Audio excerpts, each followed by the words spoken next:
Well, if you pulled up this video, then there was a reason for it, and that was because you have a Hobart 120 and the liner in it's bad. So this is an aftermarket liner back when they were available. The liner's still good, just needs to be cleaned out. A lot of times you take these and clean them out with some brake fluid, you'll be fine. But the problem is trying to clean them out, because you're trying to squirt fluid through here or through the other end, and this is bare and it just shoots out here instead of going through the tube, right? Then you got openings in the tubing like this, and it just squirts out there instead of going all the way through. Well, so trying to find one of these liners is almost impossible, and people want crazy money, like 300 bucks for one. Hell, I'll buy a new weld machine before I pay $300 for a liner. So what did I do? I came up with this. These are available online. I got this one for $9 on eBay, and this is 2025, so year 2025. So it's not an out-of-date video here. The number's 409-737-003, and it's a 15-foot liner. I did a lot of measuring. This is it installed. The only difference between this end, and I can't pull it back out because it was a rascal getting back in there. Did have to tap on it a little bit with the new O-ring to get it in there and get it sealed. But the only difference is right here, there's a little bit of a groove. Comes down and comes back up like that, just a small groove. And this right here, this little edge is just a little bit longer. That's it. There's no more difference. Well, I'll take that back. This is a round spiral, a wire spiral, and this is a flat wire spiral. And but sizes are still the same. Everything's going to work fine. And the other end, this is it coming out of the gun, is all 15 foot. So you got to cut this end once you get it installed at the other end. You cut this end about 3/4 of an inch. Do not use a pair of dikes. That'll be a major mistake on your part. Use a cut-off wheel, or don't even try to use a cat saw because you'll hurt yourself with this stuff. It's too flexible, and you can bend it and end up crimping it. It is quite a chore to get this past this point right here. Past this point right here. Getting into that opening right there, there's a tube all the way through here, comes inside of here, but that tube doesn't perfectly line up with this tube. So it's quite a job to get that cable past here. Be very careful with these. These are your contact wires and your contact switch. You can clean them up a little bit, you know. Don't try to pull them out. It's just more of a chance you're breaking something. But just be very careful and delicate with it so that you don't break the wires here. And I mean, I got mine out. I didn't even really need to pull that out.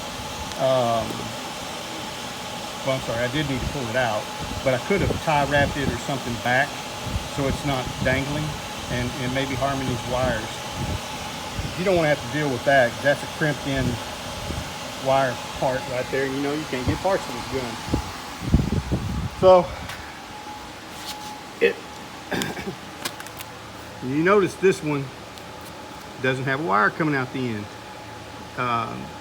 This is threaded inside to meet this wire right here, edge, this round wire, and screw in there.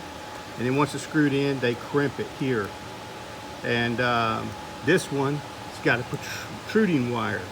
So I've already made a mark on here, and I'm going to cut it off right here. And when I would thread my wire using this one, and let's say I bought this thing right back like in 98, 99, this liner, and it's the last one I could get my hands on. This lasted a long time and a lot of wire. Flux core, non-flux core, you name it. So man, I'm going to put it up and I'll use it later on. But show you something very interesting. This is bicycle cable, motorcycle cable, whatever you want to call it. So I trimmed it back, and guess what? It's a flat wind wire. It's even got a liner inside of it. You can barely see it. It's that little bit of gray you see right there. That is a liner. I'm kind of peeling it back a little bit. See that edge right there, a little bitty edge right there at the end of my fingernail? That is a liner. More than likely it's going to be a Teflon liner, but it could be polyolefin. Either or, guess what? It's the same diameter. And I ran a piece of wire into it, and it worked fine. So I thought to myself, man, maybe I can make some money and make this piece. It doesn't look too doggone hard to build on a lathe. And so if anybody's interested, I'll take a few second shot here. You can pause whatever you want to do and be able to take those numbers down. But these are all the measurements to it. And I'm gonna try to make it, but myself. The only problem I see in this is that, like I said, this has threads inside, so it'll thread onto this, and when you crimp it, it ain't going nowhere. This son gun ain't going nowhere. But this one does not have threads inside. See the width of that? That's not something that you could thread unless you build a very, very, very special die.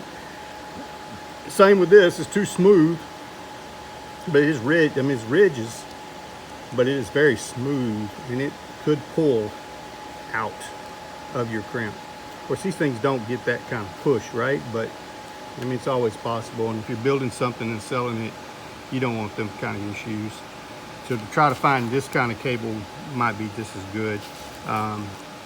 Again, this is just probably a high temperature PTFE shrink wrap here.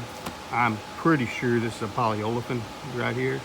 And at the end of the day, it doesn't really matter, because almost at the end of the gun, you're taking off almost this much of this material. But anyway, there's the number. And again, this is for Hobart 120. There it is, right there. Don't worry about that. That's a plug I have for my helmet. So when I actually made this machine into a TIG for a little while and TIG'd with it, and surprisingly it worked really, really good, but too low frequency, but it worked really good. So don't worry about that plug. You usually don't have that plug. So I hope that that helps somebody, and 'cause I know these machines are getting rare, but when you run into them, you know, you can buy them for about 200 bucks, and then you go to find a liner for it and it becomes an anchor weight. But there's your solution. So have fun with that.